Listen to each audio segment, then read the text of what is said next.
Hi, this is Jessica Darmoni with Cboe Digital TV, where we talk about everything related to digital asset investing in a responsible manner. My guest today is Sharif-Askary from Grayscale. Thank you for joining me, Ray. Please tell me a little bit about Grayscale and what you do there. Thanks for having me on. It's a pleasure to be on with you. So I'm Sharif-Askary. I lead investor relations for Grayscale Investments. We are the world's largest digital currency asset manager. And through our products, we're helping individual investors and institutions get safe, secure access to cryptocurrency investing. I have been with the company since 2018, which I think is a very long time in the world of cryptocurrency. Before that, I worked for an investment bank for 10 years, and I actually got interested in the space because I was investing personally. So it was about 2017 when, with everyone else, I got into cryptocurrency. I wanted to learn about the different opportunities, and I started putting my own money to work. And at the same time, I was also thinking about, from a career perspective, what I wanted to do, something that was entrepreneurial, and I wanted to help build something. And so one day I saw this company that had the name of a dreadful disease on Game of Thrones. And I just thought that was so fun. And so I checked it out, and it was cryptocurrency. And I thought, you know what, I should talk to these folks. I'm long a lot of these assets, and I could really learn something. And that's when I met the Grayscale team. It was 5 people then. And I was just really excited with what they were building. And that is when I joined the firm in June of 2018. 2018 is a long time in the crypto industry. Recently, Grayscale had an announcement. You guys are getting into distressed mining. If you want to talk a little bit about that and why you are getting into distressed mining, that's very interesting. Yes, so this is something I've worked really closely on, and I'm really excited about. Just taking a step back, what we've been seeing with the decline in Bitcoin prices is that mining profits have fallen meaningfully.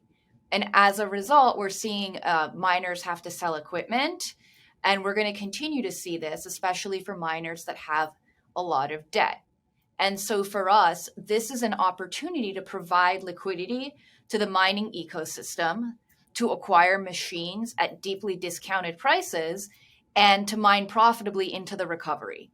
So this is a distressed infrastructure opportunity, and it allows us to combine our asset management expertise with the mining expertise of our sister company, Foundry, who is one of the largest North American players, and they run the largest mining pool in the world.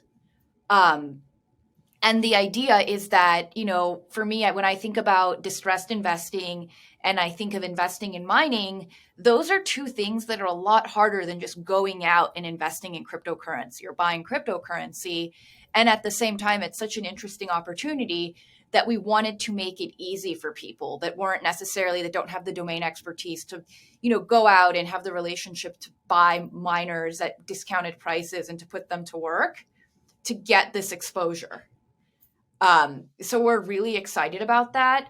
We've also, really want to make it such that, there's a lot of alignment. So there's no management fee. And yeah, our team is really excited to chat about it with people. So I encourage you all to reach out. They can get information if they just email info at grayscale.com. Great, info at Grayscale. And also, we're talking about growth in the mining space. Let's kind of take a step back and talk about growth in the overall industry, crypto space. Where do you see the most growth when we're talking about this? Do you see it on the regulated side, on the unregulated side? Where do you see the most growth? So I think for us, we've really tried to be a part of the growth on the regulated side.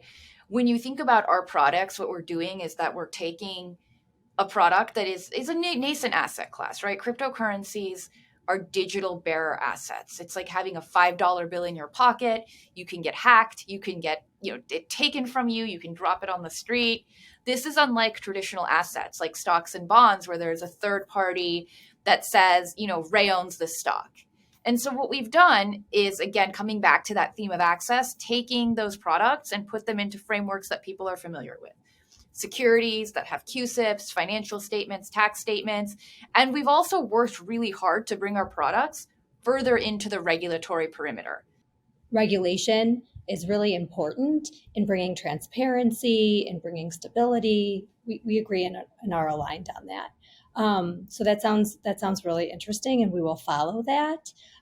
Finally, we really appreciate your time. I have one final question for you. Do you think that we are in a crypto winter or a crypto spring?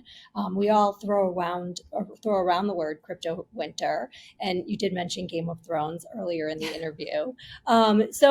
Yeah, what's your perspective? Do you think that we're in a crypto winter, or do you think that we're kind of rounding the corner?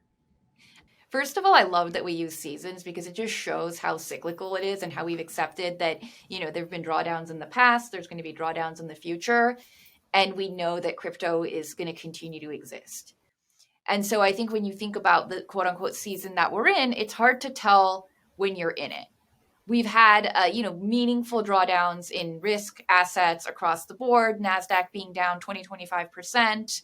And, while crypto is an option and Bitcoin is an option for a hedge against inflation in a future state, it's still a nascent asset class. It still, has technology upside. And so we've seen digital assets sell off precipitously. We've seen as a second leg of that, a lot of leverage being flushed out of the system because of the centralized lending platforms. And I think we see a lot of opportunity out there at these levels. And from our investors' perspective, those who really believe in the ecosystem and believe in the value over the long term and have a long-term investment horizon, it's like getting something, at a meaningfully discounted price, not unlike the distressed mining opportunity that we talked about. There you go. There you have it. Thank you so much, Ray. We're out of time, but I appreciate you joining us, and see you here next time for Cboe Digital TV. Thank you. Thanks for having me on.